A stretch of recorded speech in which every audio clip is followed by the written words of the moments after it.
Bom dia! Como vão, meninos? Tudo bem? Como foi o final de semana? Tudo jóia? Então, tá bom. Olha só, hoje nós vamos estudar um pouquinho o conteúdo da nossa língua portuguesa sobre pontuação. É muito comum, né, as nossas dificuldades no dia a dia da escrita da nossa língua. A nossa língua existem muitas regras, né? Tem muitas regras na nossa língua. Então, nós precisamos estar estudando diariamente, né? E a prática do estudo, a prática da escrita, nos leva à perfeição. Nós somos falantes da língua portuguesa, não é verdade? Nascemos aqui no Brasil, quem nasceu no Brasil, né? Aprendemos a falar desde bebezinhos, né, as primeiras palavras introduzidas pelos nossos pais, né, da nossa língua portuguesa.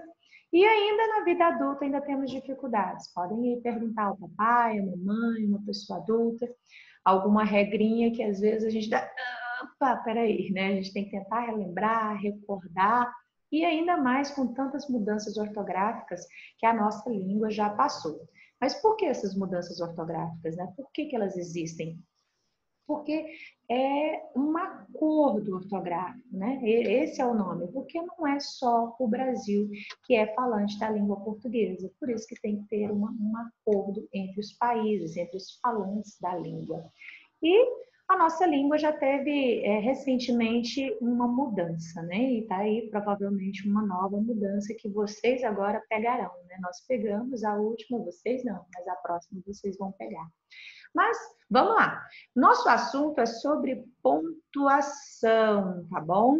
É um estudo da nossa língua, estudo da nossa gramática. A gramática faz parte da língua portuguesa.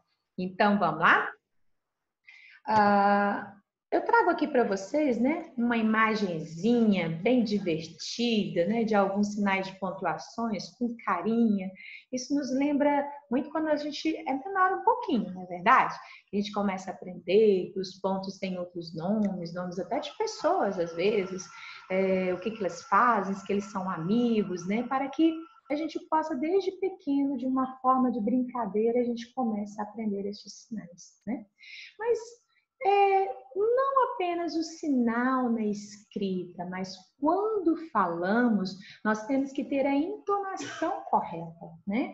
Por exemplo, se eu tenho uma frase interrogativa, né? Eu quero falar para mamãe, mamãe, o que é isso, né? E na minha frase interrogativa, eu use essa pontuação aqui na minha fala. Será que a mamãe vai entender? Por exemplo, eu vou dizer assim: mamãe, o que é isso? Olha, nem consegui falar direito, né? Mamãe, que isso? Ainda fiz um questionamento, né? Ainda coloquei interrogação aqui, interrogação, junto com a exclamação. Ou se eu dissesse assim para a mamãe, ou para outra pessoa, uau, que bonito! Ou eu poderia dizer, uau, que bonito, usando apenas a exclamação.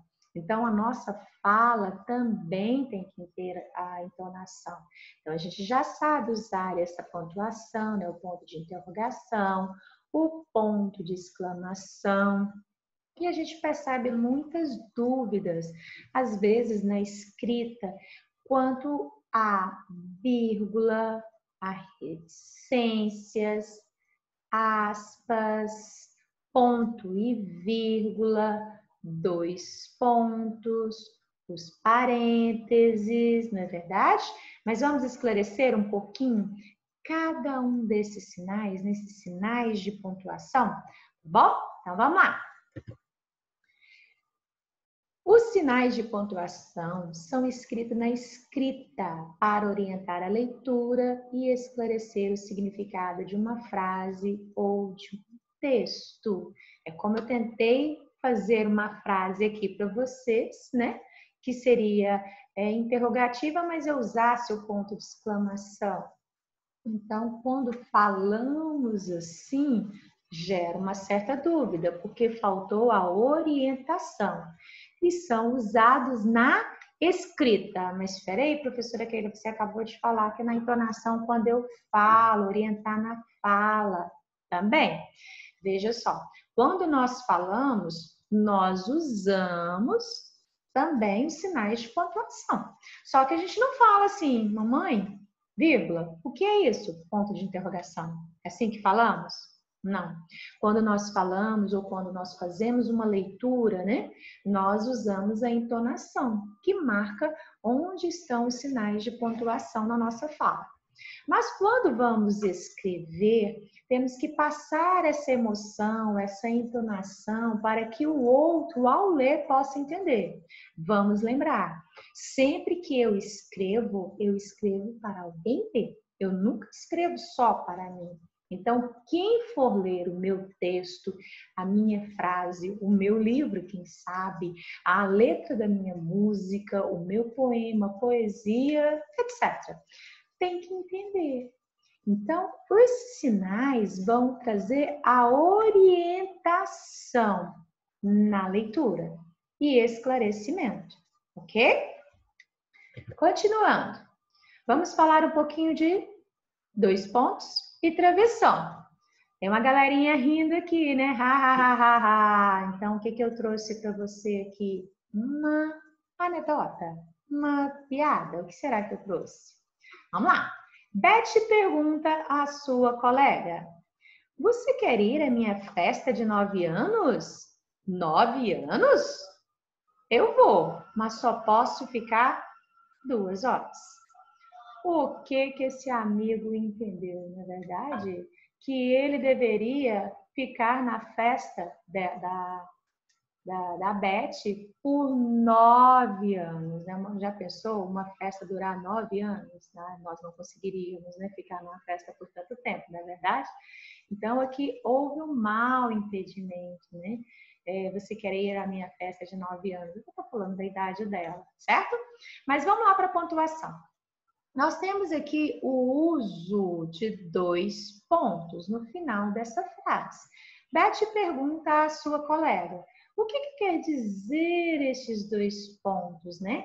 Essa pontuação neste lugar significa que vai introduzir a fala de alguém. De quem é a fala? Da Beth. A Beth está perguntando, não é verdade?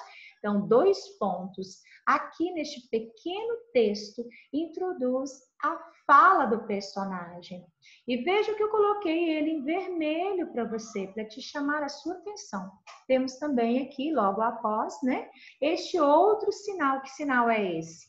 É o travessão. Como eu uso o travessão? Olha o exemplo aqui. Nós usamos aqui para dar a fala ao personagem, né? Introduzir a fala do personagem. Então, quando Beth fala no texto, né, ela usa o travessão. Meninos, veja bem, nós como professores vemos muito esse erro em escrita de texto. O travessão, ele tem que ter o mesmo espaço do parágrafo. Olha aqui, está embaixo aqui de Beth no parágrafo. Tá vendo que 2 pontos aqui não tem a mesma, olha, é o afastamento da margem. Então, veja só, travessão também conta o parágrafo, a mesma distância, ok? Já estou eu aqui falando para vocês outro assunto, né? Um assunto puxa o outro, uma regra puxa outra na nossa língua. Então, muita atenção. E também quando o personagem vai responder, né? O colega aqui está respondendo. 9 anos? Olha só, novamente o travessão. Então, quando há um diálogo no texto, nós usamos no texto para escrita o recurso do travessão. Então, 2 pontos, introduz a fala, né, que um personagem vai falar, na outra linha, o parágrafo e o travessão, o personagem fala, o outro personagem responde, né, a fala, tá bom? Vamos mais informações? Então, olha só, são usados no diálogo para indicar que alguém vai falar. Quem são usados? Os 2 pontos. E o travessão? Usado também no diálogo antes da fala de alguém. E agora, 2 pontos e vírgula. Vamos lá. Mais um trechinho de um texto. Mariana e sua mãe foram ao supermercado. Elas compraram várias coisas: sabonete, shampoo, pasta de dentes, biscoito. Viram que eu falei mais devagar aqui? Fui circulando o sinal de pontuação para você ver. Aí você me faz a seguinte pergunta, mas tia Keila, você acabou de falar anteriormente no outro slide que o 2 pontos introduz a fala de um personagem. E aqui não é fala de personagem. Muito boa pergunta. Então, o 2 pontos, esse sinal, nós não só usamos para introduzir a fala de um personagem, nós usamos também quando vamos fazer uma enumeração, como nesse caso, né? Qual é a enumeração aqui? O sabonete, shampoo, pasta de dente, enumerou, organizou aqui a lista de compras da mamãe da Mariana. Então, quando eu vou fazer uma enumeração, eu também uso os 2 pontos. E para separar esta enumeração, nós usamos o recurso da vírgula. Mas, professora, nesse caso, sabonete, shampoo, pasta de dentes, biscoito, eu não poderia pôr e biscoito em vez de vírgula? Sim, poderia colocar pasta de dentes e biscoito. Finalizei aí a lista de compras, tá bom? O que mais que a gente tem para aprender sobre isso? Olha só. Então, mais uma vez reforçando, os 2 pontos também usados para indicar uma enumeração. Nesse caso, a vírgula é usada para separar as palavras da enumeração. E onde mais? Somente aí? Não. Usamos também a vírgula para separar datas, né? O nome da cidade. Vejam só, quando vamos fazer o cabeçalho, por exemplo, antes de uma atividade escolar, nós escrevemos o nome da nossa escola, depois nós escrevemos a data. Então, moramos em Goiânia. Então, eu tenho que colocar Goiânia, vírgula. A data, né, de hoje, 20 de abril de 2020. Ponto final. Então, sempre eu vou separar o nome da cidade com a vírgula, tá bom? E depois do ano, usamos o ponto final. 2020, ponto final, ok? Onde mais? Endereços. Então, quando vamos escrever o endereço, separar o nome da rua e do número da residência. Vamos citar um exemplo. Rua T8, número 45, setor Bueno. Poderíamos colocar assim. Então, usamos também para separar o endereço, tá? O nome da rua com o número. Outro sinal que usamos bastante, né, e gera muita dúvida é a reticências. E também a aspas, né? Na escola usamos bastante aspas em algumas situações. Então, trouxe aqui para vocês, eu sei que vocês amam ler HQs. Então, trouxe uma tirinha aqui do menino maluquinho. Vamos ler? A mamãe dele diz: prepare-se, seu priminho está vindo aí para nos visitar. Que primo? Seu primo, Mauricinho, olha a cara dele. Prepare-se, ela disse. O que o maluquinho está aprontando? Vemos aqui pelos balõezinhos que eles estão tendo um diálogo, não é verdade? Pelo formato aqui do balão, aqui a indicação do balão, não é verdade? Mas aqui, olha outro aprendizado, a gente falando de reticências e aspas, e a tia Keila já está puxando outra coisa, né? Aqui tem um balãozinho diferente, né? Olha só, não é como da fala. O que está indicando? Que ele está pensando. Então, olha só, o que ele pegou? O finalzinho da frase da mamãe. Prepare-se, ela disse. Olha, prepare-se entre aspas. Ela disse o que o maluquinho está pensando. Então, a gente já começa a pensar, a concluir essa frase dele, não é verdade? Por que a gente faz isso? Porque tem uma pontuação aqui chamada reticências, que significa que continua, não é verdade? Continua alguma coisa. O quê? Aí o leitor pode imaginar, né? Nesse caso, o leitor já imagina o final, que ela disse, né? O prepare-se dele aqui, ele já está fazendo uma brincadeira de mau gosto com o primo dele, né? Colocando um balde de água para quando ele abrir a porta e molhar ele, não é verdade? Brincadeira de mau gosto, hein, meninos? Maluquinho sapeca, não é verdade? Então, aqui ele está fazendo essa brincadeira aqui com o primo para receber. Ele está se preparando, de certa forma, mas não foi o que a mamãe disse, não é verdade? Então, ele pegou, olha, a frase, né, um trechinho da frase que a mamãe dele falou, olha, prepare-se no primeiro quadrinho. Ele pegou. Quando ele pegou a fala da mamãe, ele colocou entre aspas. O que quer dizer isso? Que não foi ele que falou. Quem falou prepare-se foi a mamãe dele. Então está entre aspas, porque não é a fala dele. E ele ainda repete, ela disse, né? E ele já levou para outro lado. Então vamos ver mais um pouquinho sobre o uso, hein? As reticências, ela é marcada com esse sinal de 3 pontinhos, mas nunca, jamais, hein? A leitura é 3 pontinhos. Ah, mas tem 2 pontos. Diferente, não é verdade?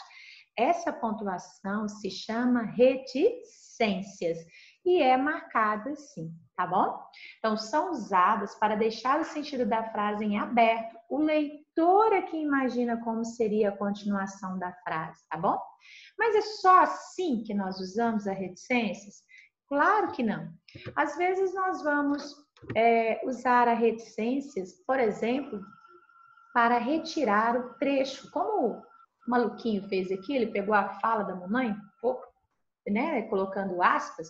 Às vezes nós usamos as reticências quando retiramos também um texto ou lemos um texto e no final dele tem lá dessa forma um parênteses, reticências dentro, né, fecha parênteses, ou o cochete também, né, que é aquele sinalzinho assim, tá bom? O que significa isso? Que ainda há mais daquele texto, nós pegamos aquele trecho do texto, ou nós fizemos uma leitura do texto, que lá no final tinha esse sinalzinho aqui dentro do cochete ou dentro do parênteses, que significa que tem mais. Às vezes vemos também no início de uma frase desse jeito. O que quer dizer? Que ainda tem mais? Não, que tem para trás, né? Alguma coisa não precisava ser retirado para aquele momento, naquele uso específico. Também usamos para marcar dessa forma, certo? E as aspas. Então, a aspa aqui, ele usou para indicar que a fala não era dele. Fazemos isso também bastante, né? Como eu falei das reticências aqui, nos trechos que a gente retira, quando a gente vai responder algo, a gente vai lá no texto, retira do texto. Essa fala não é nossa. Não fomos nós que estamos escrevendo ou dando aquela resposta. Essa resposta, essa fala é de outra pessoa. Então, nós marcamos todo aquele trecho entre aspas, assim como o maluquinho fez, tá bom? Ele pegou um trecho da mamãe, prepare-se. Então, a gente usa também, transcrevendo textos ou expressão. E o 2, para chamar a atenção para uma palavra ou expressão. Às vezes nós vamos colocar alguma resposta, alguma atividade que estamos fazendo, nós queremos chamar a atenção para uma palavra específica. Então, nós só colocamos aquela palavrinha entre aspas, porque na nossa fala, né, naquela resposta, naquilo que a gente está concluindo, né, escrevendo, nós queremos chamar a atenção para aquela palavra. Então, colocamos entre aspas. De que outra forma também? Bom, no início dessa videoaula, falei para vocês que nós somos falantes da língua portuguesa, né? No Brasil, nós usamos a língua portuguesa. Então, vamos supor que nós, no nosso texto, nós estejamos escrevendo algo que queremos pegar emprestado uma outra palavra de outra língua, como, por exemplo, inglês ou outras. Então, quando nós vamos usar a língua, né, outra linguagem, né, de outro idioma dentro do nosso texto, aquele trecho ou aquela palavra, ela tem que ser colocada entre aspas, tá bom? Porque eu estou marcando, o meu leitor ao olhar sabe que ela não é da nossa língua e que estamos chamando atenção para aquela palavrinha ou aquela expressão. Tá bom? Existem mais casos, professoras, que a gente possa usar a aspas? Sim, é claro. Nós vamos aprender um pouquinho mais à frente outros casos do uso da aspas, mas eu quero deixar uma pincelada de uma aqui. Por exemplo, no meu texto, eu estou fazendo uma narração e nessa narração, no meio do texto, eu quero dizer que certo personagem disse algo. Então, ali no meio do texto, eu posso colocar aquela fala do personagem o qual eu estou narrando entre aspas também, ok? Porque aí eu marco que aquela fala não é do narrador, aquela fala é do personagem. Uau, sem precisar eu fazer parágrafo, travessão? Sem precisar. Mas veja bem, é um pequeno trecho, assim como a gente viu aqui na HQ, tá bom? Um pequeno trecho que, como narrador, quer citar naquele momento do desenvolvimento do texto, tá bom? Podemos usar assim também. Vamos para mais sinais de pontuação. A interrogação e exclamação. Quem aí não conhece, né? As tirinhas do Armandinho. Então, vamos lá. A mamãe dele começa, né, a leitura, vamos ler? E ela é bonita, linda, inteligente, otimista, gosta de aprender e se preocupa com os outros. Mas e a aparência dela, filho? A melhor possível. Aparenta ser feliz. Então, olha só, ainda tem uma reticências aqui. Vocês viram aqui? Então, na hora da leitura, ela está falando e ele já responde, né? Ele interrompe a fala da mamãe aí, já dizendo que é a melhor possível. Olha o outro uso da reticências, hein? Muita atenção. Mas vamos falar da interrogação. Simples aqui para todo mundo, não é verdade? A gente aprende desde muito pequeno, né? É esse sinalzinho de pontuação. A interrogação, então, nós usamos para marcar, né? Uma pergunta, fazer um questionamento, perguntar algo, né, sobre alguma coisa. E a exclamação, né? É para exclamar mesmo, que ele está falando, ela é linda, né? Assim, a gente sente na fala dele até o suspiro, né? Oh, como ela é linda, né? Aqui também, né, quando a mãe pergunta, né, como que é a aparência, para ele, a aparência não é física, não é verdade? Ele fala que é a melhor possível, porque ela aparenta ser feliz. A mamãe queria saber se ela era bonita, se era alta, se era baixa, se era cor da pele, cor do cabelo, boca. Não, mas ele responde o que para ele é importante, que ela aparenta ser feliz, né? Olha aí o coraçãozinho de vocês, né? De uma criança, o que é importante. Mas vamos ver mais um pouquinho. Então, olha, ponto de interrogação usado ao final de frases interrogativas diretas, né? Como assim diretas? Quando eu estou fazendo uma pergunta direta para o outro personagem, como aqui. A mãe do Armandinho fez a pergunta para ele. E ela é bonita? Então, ela é direta aqui na pergunta, tá bom? E o ponto de exclamação é empregado para enfatizar uma ideia ou palavra, indica espanto, surpresa, admiração. Olha aqui, tia Keila colocou aqui um M aqui no final, não tem não, é surpresa. Desconsidere esse M aqui. Surpresa, admiração, tá bom? Quero uma vírgula. Então, meninos, olha só, eu também uso às vezes em correções com vocês, às vezes também na nossa fala, a gente marca o ponto de interrogação e o ponto de exclamação juntos. Como assim? Posso fazer isso? Pode. Bem lá no início do nosso vídeo lá, Tati, que ele usou uma frase em que eu usei os dois ao mesmo tempo. Então, como é isso? Quando eu quero fazer uma pergunta que ela não precisa de resposta. É uma perguntinha exclamando. Então, por exemplo, eu quero te perguntar assim, você esqueceu de fazer sua atividade de casa, isso nunca acontece com ninguém, nunca aconteceu, é claro, todo mundo faz, tudo a tempo, entrega até antes da hora, não é verdade? Então, mas aconteceu algo, né? E eu pergunto assim, o que aconteceu? Essa minha pergunta, ela teve um ponto de interrogação e exclamação. Viu que a entonação dela muda? Se eu colocasse somente o ponto de interrogação, eu estaria dizendo assim na minha entonação, o que aconteceu? Mas quando eu coloco a interrogação e a exclamação junto, a minha entonação muda. Eu digo, o que aconteceu? Né? Eu perguntei, mas eu exclamei ao mesmo tempo, tá bom? Então, assim, uma surpresa, uau, né? O que aconteceu que você não conseguiu fazer a sua atividade? Fiquei surpresa, né? Dá esse significado, né? Na minha pergunta. Então, também nós podemos usar os dois ao mesmo tempo desta forma. Sempre? Não. Tá bom? Ah, aqui o Snoopy, né? Acho tão bonitinho o Snoopy, gosto muito. Lembra muito da minha época de criança. Não sei se vocês conhecem o Snoopy, esse personagem, né?